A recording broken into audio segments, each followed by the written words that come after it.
आदरणीय भाइयों और बहनों, आज मैं आपके सामने उस दर्शन की बात करने आया हूं जो किसी एक देश, काल या संप्रदाय की बपौती नहीं है, बल्कि संपूर्ण मानवता की साझा विरासत है।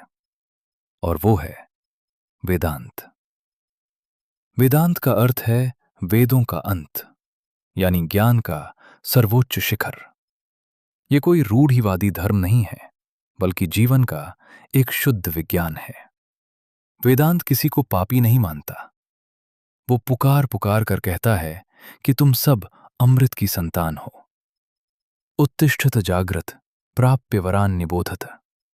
उठो, जागो और तब तक मत रुको जब तक लक्ष्य प्राप्त न हो जाए। वेदांत दर्शन की तीन मुख्य बातें हैं जो हमारे जीवन को बदल सकती हैं। एक, मनुष्य की अंतर्निहित दिव्यता। वेदांत कहता है कि प्रत्येक आत्मा स्वभाव से ही दिव्य है।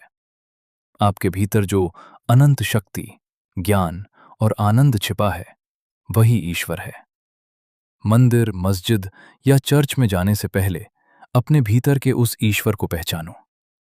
धर्म का अर्थ केवल मत मतांतरों को मानना नहीं है, बल्कि अपने भीतर की इस दिव्यता को प्रकट करना है। 2, अनेकता में एकता। हम अक्सर ऊपर ऊपर के भेदों को देखकर आपस में लड़ते हैं। कोई गोरा है, कोई काला, कोई हिंदू है तो कोई ईसाई। लेकिन वेदांत हमें उस एक तत्व को देखना सिखाता है जो हम सब में समान रूप से बह रहा है। जैसे एक ही सोने से अलग अलग आभूषण बनते हैं, वैसे ही उस एक ही परम चेतना ब्रह्म से हम सब बने हैं। जब आप इस सत्य को जान लेते हैं तो नफरत और ईर्ष्या का अंत हो जाता है। 3, सार्वभौमिक स्वीकार्यता। वेदांत केवल सहिष्णुता की बात नहीं करता, वो स्वीकार्यता की बात करता है। हम हर धर्म को उतना ही सच्चा मानते हैं जितना अपने धर्म को। जिस तरह अलग अलग नदियां अलग अलग रास्तों से होकर अंत में एक ही समुद्र में मिल जाती हैं, उसी तरह मानव जाति के सभी पंथ और मार्ग अंत में उसी एक ईश्वर तक पहुंचते हैं। निष्कर्ष, मेरे मित्रों, आज दुनिया को एक ऐसे धर्म और दर्शन की जरूरत है जो तर्कसंगत हो, जो विज्ञान के साथ कदम से कदम मिलाकर चल सके और जो मनुष्य को कमजोर नहीं बल्कि शक्तिशाली बनाए।